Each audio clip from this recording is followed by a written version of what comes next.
Fintech குருவுக்கு வரவேற்கிறோம். இங்கே நாம் இந்திய பங்குச் சந்தையை அதன் அதிகாரப்பூர்வ ஆதாரங்களிலிருந்து பகுப்பாய்வு செய்கிறோம். அனைத்து தகவல்களும் கல்வி மற்றும் ஆராய்ச்சி நோக்கங்களுக்காக மட்டுமே. முதலீடுகளுக்கு உங்கள் செபி அங்கீகாரம் பெற்ற நபர்களை அணுகவும் அல்லது உங்கள் சொந்த முடிவை எடுக்கவும். சிவா வழங்கும் ஃபின்டெக் குருவுக்கு மீண்டும் வரவேற்கிறோம். இன்னைக்கு நாம டாக்டர் ரெட்டிஸ் லேபரேட்டரிஸ் நிறுவனத்தோட FY 2024-25 ஆண்டு அறிக்கையை கொஞ்சம் விரிவாக பார்க்கலாம்னு இருக்கோம். நீங்க கேட்டிருந்த மாதிரி இந்த பெரிய மருந்து நிறுவனத்தோட செயல்பாடுகள் எப்படி இருக்கு, அவங்க ஃபைனான்ஷியல்ஸ், எதிர்கால திட்டங்கள், அப்புறம் என்னென்ன ரிஸ்க் அவங்க பார்க்கறாங்கன்னு எல்லாத்தையும் கொஞ்சம் அலச போறோம். இது இந்த நிறுவனத்தை பத்தி இன்னும் ஆழமா புரிஞ்சுக்க உங்களுக்கு ஹெல்ப் பண்ணும்னு நினைக்கிறேன். ஆமா, கண்டிப்பா. டாக்டர் ரெட்டிஸ் பல வருஷமா இந்திய மருந்து துறையில ஒரு முக்கியமான பிளேயர் இல்லையா? அவங்களோட இந்த ஆண்டு அறிக்கைங்கிறது ஒரு பெரிய தகவல் களஞ்சியம் மாதிரி. நாம அதை கொஞ்சம் எளிமையா உங்களுக்கு புரியுற மாதிரி பிரிச்சு பார்க்கலாம். சரி, அப்போ முதல்ல அவங்க தயாரிப்புகள்ல ஆரம்பிக்கலாமா? டாக்டர் ரெட்டிஸ் என்ன மாதிரி மருந்துகளை தயாரிக்கிறாங்க? மார்க்கெட்ல என்ன பேர்ல கிடைக்குது? அவங்களோட ப்ராடக்ட் ரேஞ்ச் பாத்தீங்கன்னா ரொம்ப பெருசு. அதை ஒரு 4 முக்கிய வகையா பிரிக்கலாம். முதல்ல ஆக்டிவ் ஃபார்மசூட்டிக்கல் இன்கிரீடியன்ஸ், அதாவது ஏபிஐ. இதுதான் மருந்தோட மூலப்பொருள். இதை அவங்க மத்த மருந்து கம்பெனிக்கும் விற்கிறாங்க. ஓ, ஏபிஐ. அப்புறம் ரெண்டாவது பிரிஸ்கிரிப்ஷன் ஜெனரிக்ஸ், அதாவது டாக்டர் எழுதி கொடுக்குற பொதுவான மருந்துகள். இந்த பிராண்டட் மருந்துக்கான பேட்டன்ட் முடிஞ்சதும் வர்ற மலிவான மாற்று மருந்துகள்னு சொல்லலாம். மூணாவது பயோசிமிலர்கள். இது கொஞ்சம் சிக்கலான இந்த பயோடெக்னாலஜி மருந்துகள் மாதிரி செயல்படக்கூடியது, கேன்சர், டயபெட்டிஸ் மாதிரி நோய்களுக்கு. நாலாவதா ஓவர் தி கவுண்டர், அதாவது ஓடிசி மருந்துகள். டாக்டர் பிரிஸ்கிரிப்ஷன் இல்லாம நீங்களே வாங்கிக்கலாம். வலி மாத்திரை, இருமல் மருந்து, இந்த மாதிரி. சரி, எந்தெந்த நோய்களுக்கு ட்ரீட்மெண்ட்ல இவங்க அதிகமா கவனம் செலுத்துறாங்க? அவங்களோட முக்கியமான சிகிச்சை பகுதிகள்னு பார்த்தீங்கன்னா இரைப்பை குடல் சம்பந்தப்பட்டது, கார்டியோவாஸ்குலர் அதாவது இருதயம் சம்பந்தப்பட்டது, அப்புறம் டயபெட்டாலஜி, ஆன்காலஜி, பெயின் மேனேஜ்மெண்ட், டெர்மட்டாலஜி, இந்த மாதிரி பெரிய ஏரியாக்கள்ல அவங்க இருக்காங்க. இதுலெல்லாம் பல முக்கியமான பிராண்டுகள் அவங்க கிட்ட இருக்கு. சந்தையில அவங்க நிலைமை எப்படி இருக்கு? இந்தியால உலக அளவுல அவங்க ரேங்க் என்ன? இந்தியா மருந்து சந்தையில அவங்க 10வது இடத்துல இருக்காங்க. இதுவே ஒரு பெரிய விஷயம். ஏன்னா இங்க போட்டி ரொம்ப அதிகம் இல்லையா? அமெரிக்கால இந்த ஜெனரிக்ஸ் மார்க்கெட்ல 8வது இடம். அதுவும் ஒரு பெரிய சாதனை தான். ரஷ்யாலையும் அவங்க நல்லா பண்றாங்க. மார்ச் 2025 நிலவரப்படி சேல்ஸ் வேல்யூல அங்க 13வது இடத்துல இருக்காங்க. ஸோ குளோபல் பிரசன்ஸ் நல்லாவே இருக்கு. ஓஹோ, சமீபத்துல ஏதாவது புதுசா லான்ச் பண்ணாங்களா? இல்ல பெரிய கைகப்படுத்துதல் அக்விசிஷன்ஸ் மாதிரி ஏதாவது? கண்டிப்பா. FY 2025ல மட்டும் உலகம் பூரா பாத்தீங்கன்னா 165 புது ப்ராடக்ட்ஸ் கொண்டு வந்திருக்காங்க. இதுவே அவங்க தொடர்ந்து ரிசர்ச் பண்ணிட்டே இருக்காங்க, மார்க்கெட்டை விரிவாக்க பாக்குறாங்கன்னு காட்டுது. ரொம்ப முக்கியமா செப்டம்பர் 2024ல ஒரு பெரிய அக்விசிஷன் நடந்துச்சு. ஹாலியான்னு ஒரு கம்பெனி கிட்ட இருந்து நிக்கோட்டின் ரீப்ளேஸ்மெண்ட் தெரப்பி, அதாவது NRT பிராண்டுகளை வாங்கிட்டாங்க. நிக்கோட்டினல் மாதிரி ஃபேமஸ் பிராண்ட்ஸ் எல்லாம் அதுல அடங்கும். ஓ, அப்படியா? இது எவ்வளவு பெரிய டீல்? இது சுமார் 500 மில்லியன் பவுண்ட்ஸ் மதிப்புள்ள டீல். நம்ம ஊர் மதிப்புல பாத்தீங்கன்னா கிட்டத்தட்ட ஒரு 5000 கோடி ரூபாய்க்கு மேல. இந்த NRT பிசினஸ் மட்டும் FY 2025ல சுமார் 12 பில்லியன் ரூபீஸ், அதாவது 1200 கோடி ரூபாய் வருமானம் ஈட்டி இருக்குன்னு அவங்க ரிப்போர்ட்ல சொல்றாங்க. இது அவங்களோட கன்சியூமர் ஹெல்த் பிரிவு இருக்கு இல்லையா, அதுக்கு ஒரு பெரிய பூஸ்டா இருக்கும். வாவ், இது பெரிய அக்விசிஷன் தான். வேற ஏதாவது முக்கியமான வெளியீடுகள்? இருக்கு.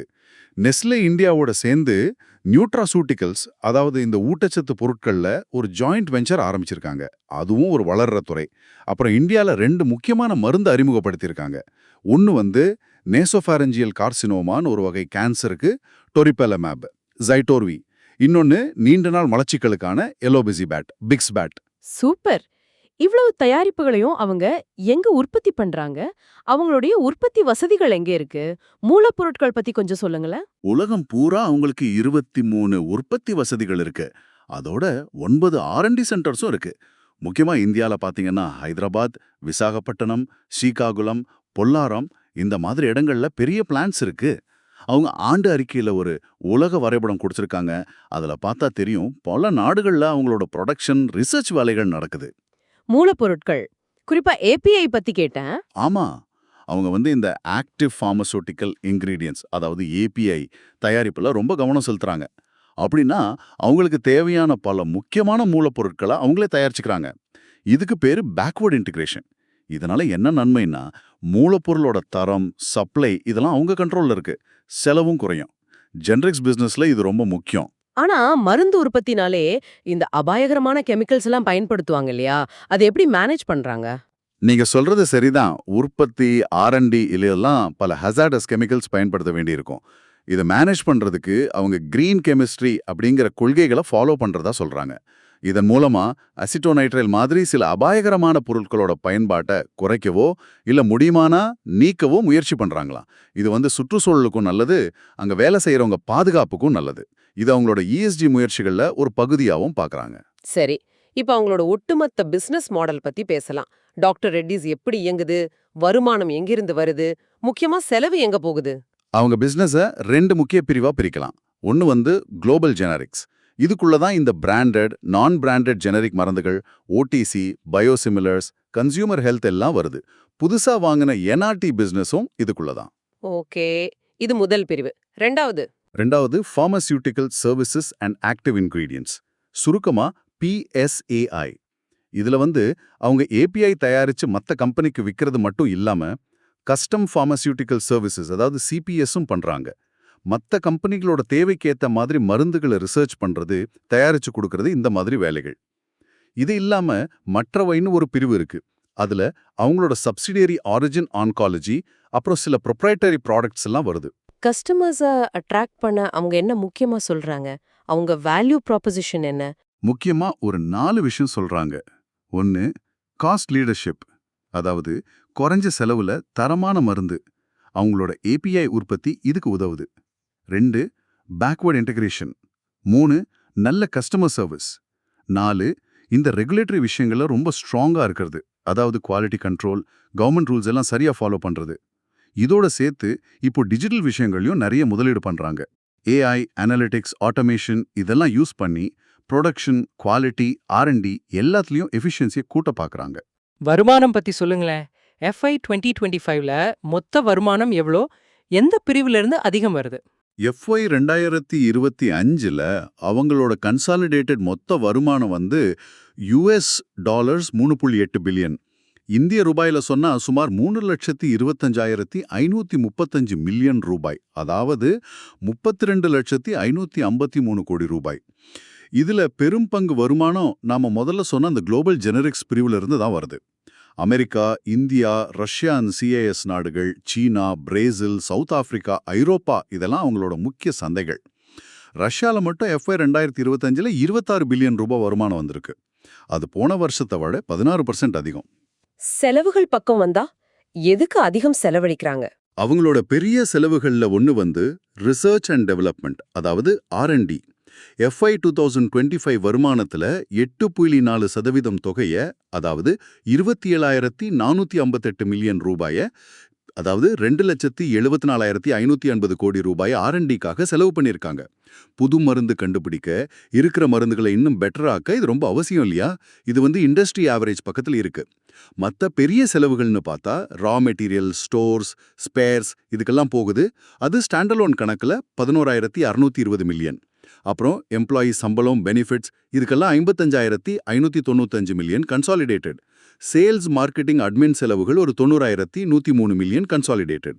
சில சமயம் வாங்கின சொத்து மதிப்பு குறைஞ்சா இம்பேர்மெண்ட் லாஸ்னு போடுவாங்க. அது போன வருஷம் 1,693 மில்லியனா இருந்திருக்கு. சரி, அவங்க உலகம் பூரா பிசினஸ் பண்றதால இந்த ஏற்றுமதி அப்புறம் ரெகுலேட்டரி ஃபைலிங்ஸ் பத்தி பேசலாமா? எங்கெல்லாம் முக்கியமா எக்ஸ்போர்ட் பண்றாங்க? இந்த அனுமதிகள் வாங்குறதுல எப்படி இருக்காங்க? அவங்க 83 நாடுகள்ல பேஷண்ட்ஸ்க்கு சர்வ் பண்றதா சொல்றாங்க. 57 நாடுகள்ல இருந்து எம்ப்ளாயீஸ் இருக்காங்களாம். இதுவே அவங்க எவ்வளோ பறந்து விரிஞ்சிருக்காங்கன்னு காட்டுது. முக்கிய ஏற்றுமதி சந்தைகள்னு பார்த்தா America, Europe, Russia and CIS, China, Brazil, தென்னாப்பிரிக்கா, அப்புறம் மற்ற வளர்ந்து வர நாடுகள். இந்த எக்ஸ்போர்ட்ஸ்க்கு ஒவ்வொரு நாட்டு ரெகுலேட்டரி அமைப்புகள் கிட்டனும் அப்ரூவல் வாங்கணும். அது ரொம்ப முக்கியம். இதுல அவங்க ரொம்ப தீவிரமா இருக்காங்க. FY 2025ல மட்டும் உலகம் பூரா 249 ஜெனரிக் மருந்து தாக்குதல்கள், அதாவது ஃபைலிங்ஸ் பண்ணியிருக்காங்க. இதுல 10 அமெரிக்க ANDA. ANDAனா அப்ரிவியேட்டட் நியூ ட்ரக் அப்ளிகேஷன். அமெரிக்கால ஜெனரிக் மருந்து விற்கிறதுக்கு இது தேவை. அதோட 111 DMF ஃபைலிங்ஸும் பண்ணியிருக்காங்க. Drug master file. இது API குவாலிட்டி பத்தினது. இதுல 14 அமெரிக்கால. அமெரிக்கால அப்ரூவலுக்காக எத்தனை அப்ளிகேஷன்ஸ் பெண்டிங்ல இருக்கு? மார்ச் 31, 2025 நிலவரப்படி அமெரிக்கா FDA கிட்ட 73 ANDAக்களும் 3 NDAக்களும் நியூ ட்ரக் அப்ளிகேஷன், இது புது மருந்துக்கு அப்ரூவலுக்காக வெயிட்டிங்ல இருக்கு. இதுல ஒரு முக்கியமான விஷயம் என்னன்னா, இதுல 46 அப்ளிகேஷன்ஸ் பாரா 4 கேட்டகரி. பாரா 4னா என்ன? அது ஏன் முக்கியம்? பாரா 4 ஃபைலிங்னா ஒரு ஜெனரிக் கம்பெனி ஒரிஜினல் மருந்தோட பேட்டன்ட் முடியறதுக்கு முன்னாடியே அதை சேலஞ்ச் பண்ணி அவங்க ஜெனரிக் மருந்தை சீக்கிரமா மார்க்கெட்டுக்கு கொண்டு வர முயற்சி பண்றது. இதுல நிறைய சட்ட சிக்கல்கள் இருக்கு. ஆனா ஜெயிச்சிட்டா கொஞ்ச காலத்துக்கு அந்த மார்க்கெட்ல அவங்களுக்கு மட்டும் விற்கிற உரிமை, எக்ஸ்க்ளூசிவிட்டி கிடைக்க வாய்ப்பு இருக்கு. இந்த 73 பெண்டிங் அப்ளிகேஷன்ல 20 ஃபர்ஸ்ட் ஃபைல் ஸ்டேட்டஸ்ல இருக்குன்னு சொல்றாங்க. அப்படின்னா அந்த மருந்துகளுக்கு இவங்க தான் முதல்ல பாரா 4 சேலஞ்ச் பண்ணியிருக்கலாம். இதுவும் எக்ஸ்க்ளூசிவிட்டிக்கு வழிவகுக்கும். இது அவங்க US பிசினஸ் வளர்ச்சிக்கு ரொம்ப முக்கியம். ஓஹோ, புரியுது. இன்டர்நேஷனல் லெவல்ல வேற என்ன பார்ட்னர்ஷிப்ஸ் ஒப்பந்தங்கள் பண்ணியிருக்காங்க? நிறையா இருக்கு. உதாரணத்துக்கு கிழக்கு ஆப்பிரிக்கா இருக்கு இல்லையா, கென்யா, உகாண்டா, தான்சானியா. அங்க தொற்றா நோய்கள், கேன்சருக்கு குறைந்த விலையில மருந்து கொடுக்க ஆகா கான் ஃபவுண்டேஷனோட IPS கூட சேர்ந்து வேலை செய்றாங்க.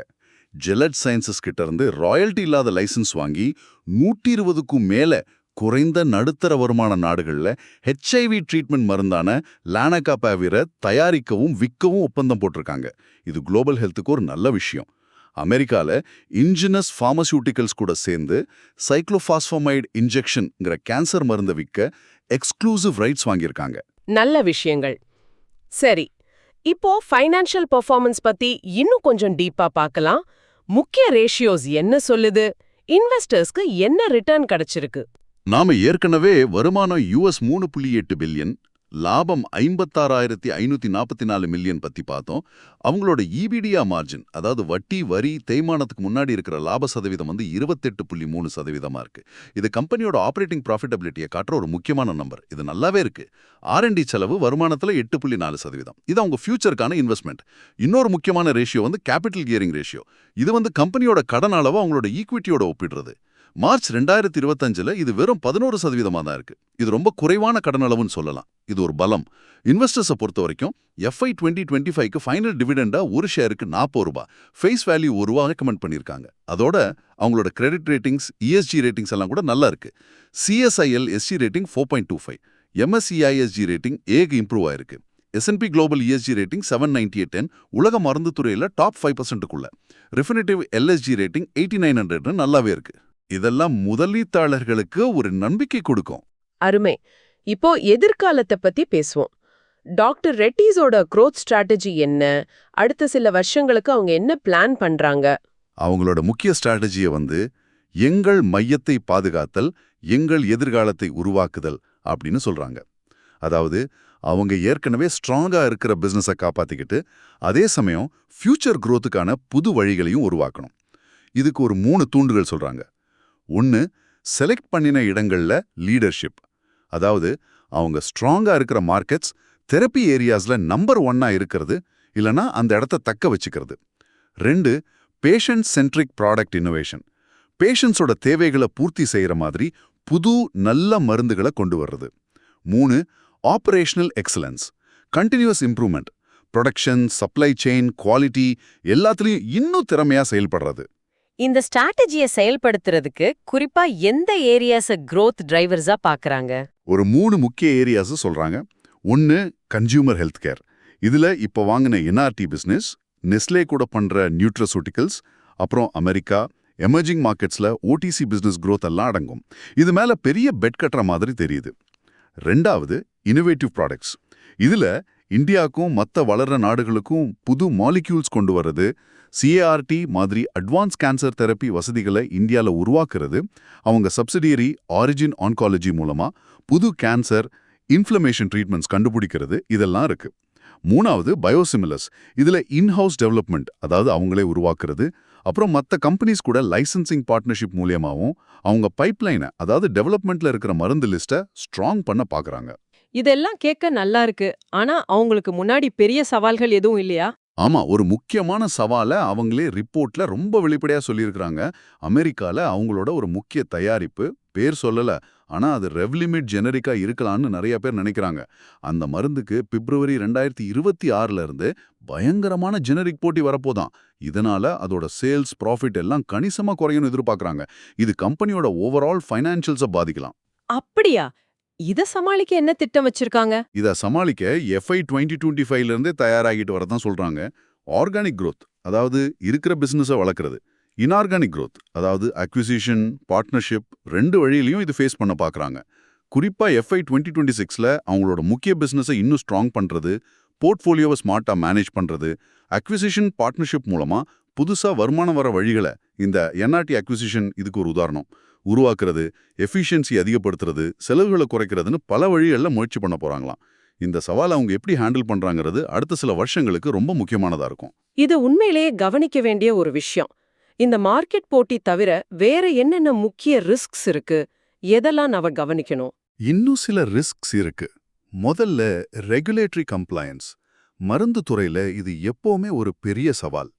கவர்மெண்ட் ரூல்ஸ், குறிப்பா US FDA மாதிரி அமைப்புகளோட குவாலிட்டி கண்ட்ரோல் ஸ்டாண்டர்ட்ஸை சரியா ஃபாலோ பண்ணலன்னா, இல்ல புது ப்ராடக்ட் அப்ரூவல்ல லேட் ஆச்சுன்னா, இல்ல கிடைக்காம போச்சுன்னா, அது அவங்க growth-அ பாதிக்கும், செலவை அதிகப்படுத்தும், வருமானத்தை குறைக்கும். சமீபத்துல FDA இன்ஸ்பெக்ஷன்ல ஏதாவது பிரச்சனை இருந்துச்சா? ஆமா, FY 2025ல US FDA அவங்களோட பல இந்தியன் பிளான்ட்ஸ்ல இன்ஸ்பெக்ஷன் பண்ணியிருக்காங்க. ரிப்போர்ட் படி ஹைதராபாத் பயாலஜிக்ஸ் பிளான்ட்ல 9 அப்சர்வேஷன்ஸ், பொல்லாரம் API பிளான்ட்ல 7 அப்சர்வேஷன்ஸ், விசாகப்பட்டினம் SEZ பிளான்ட்ல 10 அப்சர்வேஷன்ஸ் கிடைச்சிருக்கு. பொல்லாரம் பிளான்ட்டுக்கு கிடைச்ச 7 அப்சர்வேஷன்ஸ் வந்து VAI, வாலண்டரி ஆக்ஷன் இண்டிகேட்டட்னு கிளாசிஃபை பண்ணியிருக்காங்க. அப்படின்னா சில கரெக்ஷன்ஸ் தேவை, ஆனா அது ரொம்ப சீரியஸ் இல்ல, கம்பெனி வாலண்டரியா சரி பண்ணலாம். மற்ற பிளான்ஸோட நிலைமை என்னன்னு தெளிவா சொல்லல. இந்த மாதிரி இன்ஸ்பெக்ஷன்ஸ் தொடர்ந்து நடக்கும், அதுல வர்ற ரிசல்ட்ஸ் முக்கியம். இந்தியால NPPA சம்பந்தமா சில விலை நிர்ணய விதிமீறல் குற்றச்சாட்டுகளும் பெண்டிங்ல இருக்குன்னு ரிப்போர்ட் சொல்லுது. வழக்குகள் பத்தி என்ன? பெரிய லிட்டிகேஷன்ஸ் ஏதாவது இருக்கா? ஆமா, நிறைய பெரிய மருந்து கம்பெனிகள் மாதிரி டாக்டர் ரெட்டிஸும் சில முக்கியமான வழக்குகளை சந்திச்சிட்டு இருக்காங்க. அமெரிக்கால ரானிட்டிடன் மருந்து விட்ரா பண்ணது சம்பந்தமாக வழக்குகள் இருக்கு. அதோட முக்கியமா அமெரிக்கால பல ஜெனரிக் கம்பெனிகள் மேல ஒரு பெரிய வழக்கு இருக்கு. ஜெனரிக் மருந்து விலை நிர்ணயத்துல முறைகேடு செஞ்சதா ஆன்டி ட்ரஸ்ட் லிட்டிகேஷன் MDL 2724. இதுல டாக்டர் ரெட்டிஸ் வந்து 23 மருந்துகள்ல பிரதிவாதியா இருக்காங்க. இது பல வருஷமா நடந்துட்டு இருக்கு. அப்புறம் ரெவ்லிமிட் ஜெனரிக் சம்பந்தமாவும் ஒரு ஆன்டி ட்ரஸ்ட் வழக்கு இருக்கு. இந்த வழக்குகள் எல்லாம் ரொம்ப நாள் இழுக்கலாம். தீர்ப்பு பாதகமா வந்தா பெரிய ஃபைன் கட்ட வேண்டியிருக்கும். ஓகே.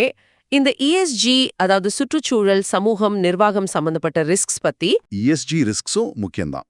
கிளைமேட் சேஞ்ச் ஒரு பெரிய இஷ்யூ. ஸ்கோப் 1 and 2 எமிஷன்ஸ், அதாவது அவங்க நேரடியா, அப்புறம் எனர்ஜி யூஸ் மூலியமா வர்ற கார்பன் உமிழ்வுகளை 2030க்குள்ள கார்பன் நியூட்ரல் ஆக்கணும்னு டார்கெட் வச்சிருக்காங்க. இப்போ 60% அச்சீவ் பண்ணிட்டதா சொல்றாங்க. ஸ்கோப் 3 எமிஷன்ஸ், அதாவது அவங்களோட சப்ளை செயின்ல வர்றத 2030க்குள்ள 12.5% குறைக்கணும் டார்கெட். இப்போ 5% குறைச்சிருக்காங்களாம். வாட்டர் மேனேஜ்மெண்ட் ஒரு சவால், ஏன்னா மருந்து உற்பத்திக்கு தண்ணி ரொம்ப முக்கியம். சப்ளை செயின் மேனேஜ்மெண்ட்ல அவங்க டிஸ்ட்ரிபியூட்டர்ஸும் ESG ஸ்டாண்டர்ட்ஸை ஃபாலோ பண்றாங்களான்னு பார்க்கறதும் ஒரு வேலை. வேற ஆபரேஷனல் ரிஸ்க்ஸ்? ஆப்ரேஷனலா பார்த்தா ப்ராசஸ் சேஃப்டி முக்கியம்.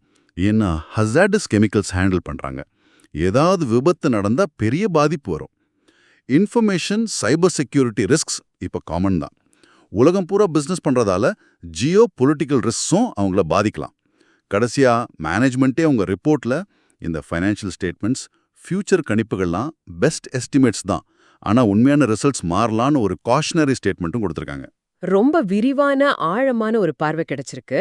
டாக்டர் ரெட்டிஸ் ஒரு பெரிய குளோபல் கம்பெனி, ஃபைனான்ஷியலா ஸ்ட்ராங்கா இருக்காங்கன்னு தெரியுது. அதே சமயம் இந்த NRT அக்விசிஷன் மாதிரி பெரிய போல்டான ஸ்டெப்ஸும் எடுத்திருக்காங்க. ஆமா, ஆனா அதே சமயம் அமெரிக்க மார்க்கெட்ல வரப்போற அந்த கடுமையான போட்டி, இந்த ரெகுலேட்டரி இன்ஸ்பெக்ஷன்ஸ், கம்ப்ளையன்ஸ் தேவைகள், பெண்டிங்ல இருக்கிற பெரிய வழக்குகள், ESG சவால்கள்னு பல பிரஷர்ஸ் அவங்களுக்கு இருக்கு. அவங்களோட ஃபியூச்சர் growth ஸ்ட்ராட்டஜி, குறிப்பா இந்த கன்சியூமர் ஹெல்த், இன்னோவேட்டிவ் ப்ராடக்ட்ஸ், பயோசிமிலர்ஸ் மேல அவங்க வச்சிருக்கிற நம்பிக்கை, இதெல்லாம் இந்த சவால்களை எந்த அளவுக்கு சமாளிக்க உதவுங்கிறத நம்ம பொறுத்திருந்து தான் பார்க்கணும். நிச்சயமா இந்த ஆய்வு டாக்டர் ரெட்டிஸ் கம்பெனியோட இப்போதைய நிலைமை, எதிர்கால வாய்ப்புகள், சவால்கள் பத்தி உங்களுக்கு ஒரு தெளிவான ஐடியா கொடுத்துருக்கோன்னு நம்புறோம். இப்போ உங்களுக்காக ஒரு சின்ன சிந்தனை.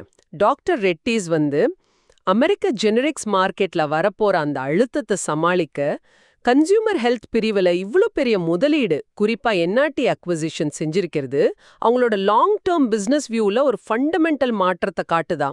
இது அவங்களோட ஓவரால் ரிஸ்க் ப்ரொஃபைலை எப்படி மாத்தும்? இத பத்தி நீங்க யோசிச்சுட்டு பார்க்கலாம். மீண்டும் நினைவூட்டுகிறோம், இங்கு பகிரப்பட்ட தகவல்கள் கல்வி மற்றும் ஆராய்ச்சி நோக்கங்களுக்காக மட்டுமே. எந்த ஒரு முதலீட்டு முடிவுகளையும் எடுப்பதற்கு முன் செபி அங்கீகாரம் பெற்ற நிதி ஆலோசகரை அணுகுவது அவசியம். ஃபின்டெக் குரு யூடியூப் சேனல் பார்வையாளர்களுக்கு எங்கள் நன்றியை தெரிவித்துக் கொள்கிறோம். இது போன்ற மேலும் வீடியோக்களை நாங்கள் உருவாக்க தயவுசெய்து எங்கள் சேனலுக்கு சப்ஸ்கிரைப் பண்ணுங்க, நோட்டிஃபிகேஷன் பட்டனையும் ஆன் பண்ணி வச்சுக்கோங்க. நன்றி.